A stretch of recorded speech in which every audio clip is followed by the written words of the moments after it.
Hello friends, आज के इस वीडियो में मैं आपसे बहुत महत्वपूर्ण एक इंफॉर्मेशन शेयर करना चाहता हूं। अपने इंडिया के जो ट्रैवल व्लॉगर्स हैं वो ज़्यादातर जब ट्रैवल व्लॉगिंग स्टार्ट करते हैं तो वो दो देश को ज़्यादातर चुनते हैं। एक तो थाईलैंड से वो अपना व्लॉगिंग स्टार्ट करते हैं, नहीं तो ये रशिया से अपना पहला इंटरनेशनल ट्रिप करके, इंटरनेशनल सीरीज करके ये अपना ट्रैवल लॉगिंग ये घुमक्कड़ी चालू करते हैं। तो इसमें से मैंने देखा है, मैंने बहुत सारे 30 से 40 ट्रैवल लॉगर देखे मैंने अभी तक, जो नए नवेले अभी स्टार्ट किए वो भी और जो बहुत पुराने हैं वो भी।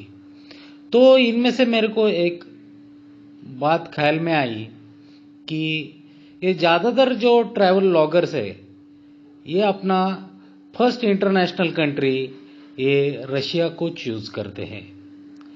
तो बहुत सारी वीडियोस देखने के बाद, बहुत सारी रशियन सीरीज देखने के बाद मुझे ये अंदाज़ा हुआ कि क्यों ये नए जो ट्रैवल व्लॉगर्स है, ये जो सोलो ट्रैवलर्स है, ये क्यों रशिया को ही चुनते हैं। इसके पीछे मैंने कुछ मेरा खुद का एनालाइजेशन किया है जो मैं आपके साथ अभी शेयर करना चाहता हूं दोस्तों। तो सबसे पहले रशिया में अगर ये लोग जाते हैं तो उनकी रशिया की सीरीज वो फिल्माते हैं और यूट्यूब पे वो सब वीडियोस वो अपलोड करते हैं, तो उसको ज़्यादा व्यूअर्स मिलते हैं। क्योंकि बात ऐसी है कि इंडियन लोगों को रशिया देखने में ज़्यादा इंटरेस्ट है और रशिया में इंडिया के बहुत सारे students medical education, medical degree करने के लिए, पढ़ने के लिए जाते हैं। तो उनके रिश्तेदार, उनके फ्रेंड्स लोग वो जो इंडिया में रहते हैं तो रशिया के बारे में कुछ सर्च करते हुए उनको ये वीडियोस मिलते हैं। तो ये जो व्लॉगिंग के वीडियो देखते हैं इसलिए भी मुझे ऐसा लगता है कि ये रशिया के वीडियो ज़्यादा व्यूअर्स मिलते हैं, क्योंकि इंडिया के बहुत ज़्यादा स्टूडेंट्स रशिया में और रशिया के पड़ोस वाली जो कंट्रीज़ है जो पहले सोवियत यूनियन में थी, जैसे कि जॉर्जिया, आर्मेनिया, कजाकिस्तान, ये सब जो यूक्रेन, ये जो ऐसी जो कंट्रीज़ है वहाँ पे इंडियन स्टूडेंट बहुत ज़्यादा सीखते हैं और उनके लिए इंडियन लोगों को वो देश से ज़्यादा हमदर्दी निर्माण हुई है कि चलो भाई, हमारा दोस्त, हमारा रिश्तेदार अभी ये कंट्री में पढ़ रहा है तो ये कंट्री के बारे में वीडियो में अगर कुछ है तो चलो देखते हैं और कुछ समझ लेते हैं। दूसरी बात ये है दोस्तों कि रशिया में लिविंग ऑफ कॉस्ट बहुत कम है। रशिया में रहने के लिए ये जो हॉस्टल है, ये जो नए व्लॉगर्स है ये तो होटल में रहते नहीं और उन्होंने रहना भी नहीं चाहिए, ऐसा मेरा ख्याल है, क्योंकि होटल बहुत महंगे रहते हैं। तो ये जो नए व्लॉगर्स है ये हॉस्टल में रहते हैं और हॉस्टल में मैंने booking.com पे देखा कि हॉस्टल की रेंज 250 रुपए से लेके 500, 550, 800, 1000 रुपए तक है। तो अच्छा खासा हॉस्टल एक 450, 500 रुपए में मिल जाता है। अगर कोई ट्रैवल व्लॉगर एक महीना भी रहता है, एक महीना भी अगर रशिया में रहता है तो उसका लिविंग अकोमोडेशन कॉस्ट 12-15 हजार तक एडजस्ट हो जाता है। लेकिन ये एक महीने का जो वीज़ा मिलता है, ये पूरे का पूरा वीज़ा, ये पूरे के पूरे 3 महीने, एक महीना ये हॉस्टल में नहीं रहते। ये मीनवाइल काउच सर्फिंग करते रहते हैं। और काउच सर्फिंग मैंने देखा दोस्तों, आप भी काउच सर्फिंग ऐप डाउनलोड करके देखो।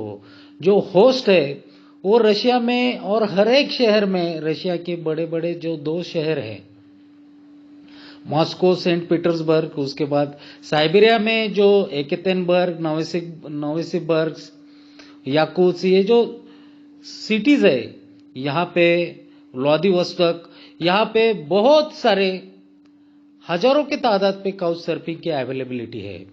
तो इंडियन लोगों को बहुत जल्दी काउच सर्फिंग रिक्वेस्ट वो जो होस्ट है वो एक्सेप्ट करते हैं, और इसकी वजह से उधर अगर काउच सर्फिंग से किसी होस्ट के घर में रहते हैं इंडियन ब्लॉगर, तो उनका रहना बिल्कुल फ्री हो जाता है, और साथ में साथ उनका मील भी, फूड भी ऑलमोस्ट फ्री हो जाता है, बहुत मर्तबा।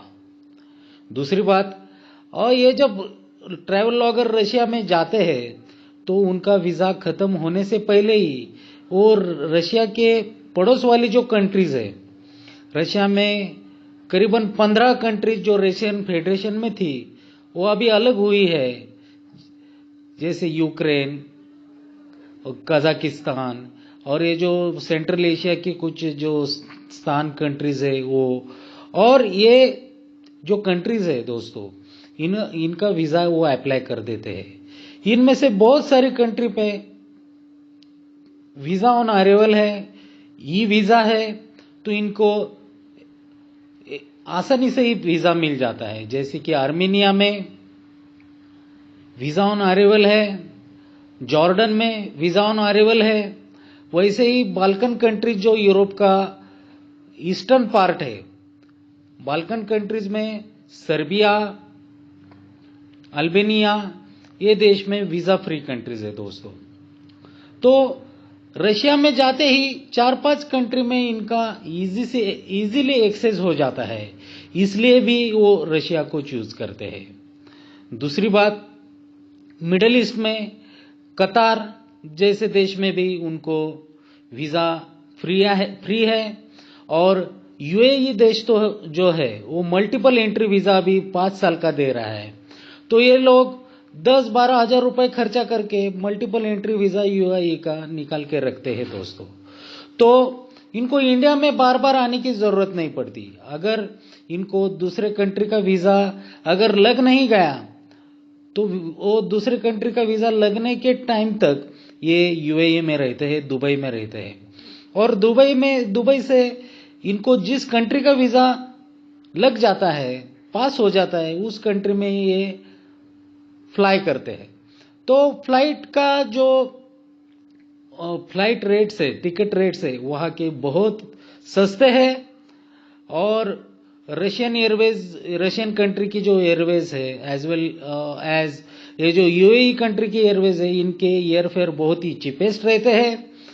2-3-4-5 हजार रुपीज में ये एक कंट्री से दूसरे कंट्री में इजीली ट्रैवल कर देते हैं, और ऐसे 40-50 हजार रुपए में इनका ट्रिप स्टार्ट हो जाता है दोस्तों, और मैक्सिमम 1 लाख रुपीस तक, 1 साल तक ये सब अपने जो घुमक्कड़ दोस्त है, ये जो अपने जो ट्रैवल ब्लॉगर्स है, ये कम से कम 10 से 12 कंट्रीज में घूम लेते हैं, और इनका बहुत अच्छा और बढ़िया ट्रैवल हिस्ट्री बनती है, और इनके पासपोर्ट पे ज्यादा से ज्यादा जो सील अलग अलग कंट्रीज के प्राप्त होते हैं, उसके वजह से उनको नेक्स्ट वीजा मिलना बहुत इजी हो जाता है।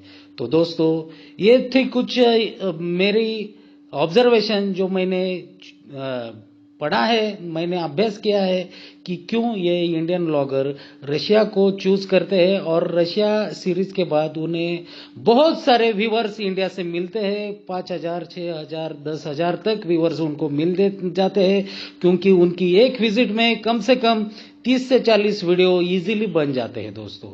तो ये इंफॉर्मेशन मैंने आपके साथ शेयर की है। आशा करता हूं आपको सब ये इंफॉर्मेशन पसंद आई होगी, और ये अपने जो ट्रैवल हीरोज है इनको आप चैनल्स देखो, सब इनके चैनल्स देखो, यही मैं आपसे विनती करता हूं। और अपना मेरा जो चैनल है उसको लाइक, सब्सक्राइब, शेयर करो, कमेंट करो, और यहां तक वीडियो देखने के लिए धन्यवाद। जय हिंद।